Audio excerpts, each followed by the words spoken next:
1886 წელი. ხიმშიაშვილის 11-ში ნახალოკაში დაიბადა გოგონა.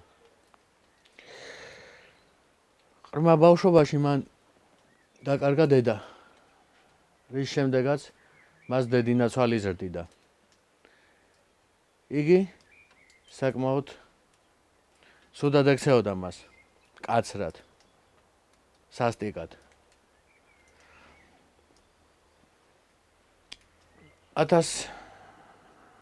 მას ის ძალიან ლამაზი იყო.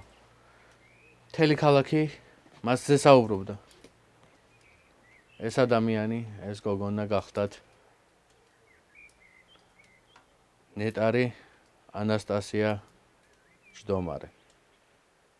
იგივე ანასტასია საზანოვა. იგი აქ თბილისში დაიბადა. მას ძალიან ბევრი თაყვანისმცემელი ყავდა, მაგრამ მას შეუყვარდა ერთი ღარიბი სამხედრო ოფიცერი.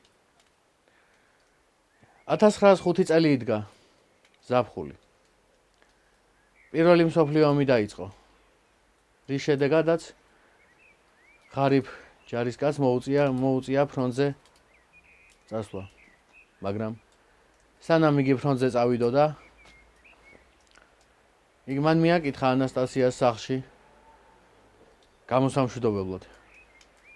როდესაც ღარიბი ოფიცერი მივიდა ანასტასიას სახლში, ხიმშიაშვილის 11-ში, ოფიცერს წინ გადაეღობა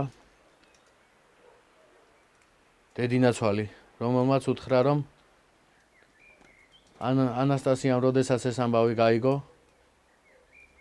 ის გაგიჭყვიდან შეიშალა და გაკოჭეს და ფსიქიატრიულ საავადმყოფოში გადაიყვანეს.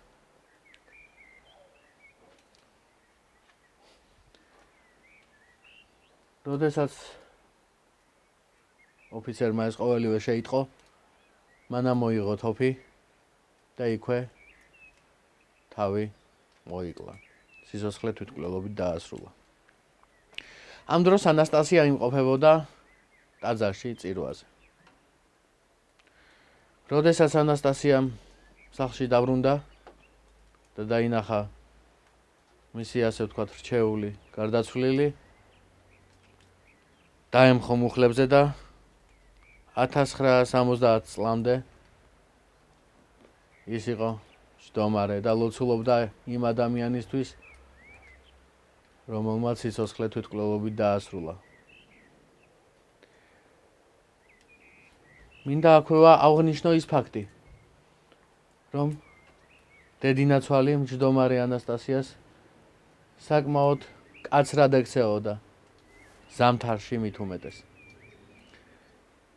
ის როდესაც გამოდიოდა სახლიდან, მჯდომარე ანასტასიას შეშივლებდა. რას გადამეღობე, ვერ ხედავ? გზაზე დავდივარო. და შეაგდო, ასე ვთქვათ, ცოტა უხეშად რომ ვთქვათ, შეაგდო ქოხში, სადაც ანასტასია მჯდომარე იჯდა მუხლებზე, გატეხილ ბოთლებზე, რომელიც მისი ნატეხები ძვლამდეც კი ატანდა.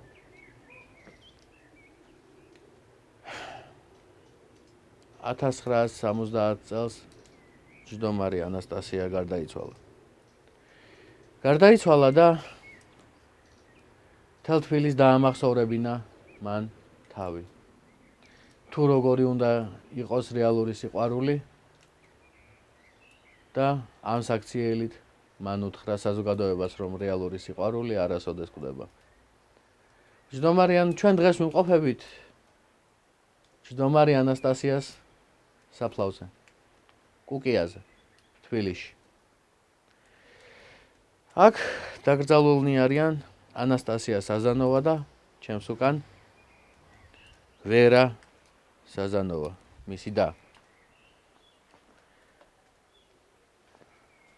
ეს იყო ისტორია, რომელმაც მთელს თბილისს და არა მარტო თბილისს, მთელს საქართველოს სრემლი მოგვარა თვალზე. მთელი საქართველო დააფიქრა, თუ როგორი შეიძლება იყოს სიყვარული. წმინდა, სიყვარული. ყველაფერს რომ თავი დავანებოთ, ეს იყო ორი ადამიანის ტრაგიკული ისტორია, რომელიც სადაც ერთი იყო ჩვეულებრივი ღარიბი სამხედრო, ხოლო მეორე ერთი ჩვეულებრივი ქრისტიანი ღრმად მორწმუნე გოგონა, რომელიც შემდეგ იქცა წმინდანად, ნეტარად. და რომელსაც დღეს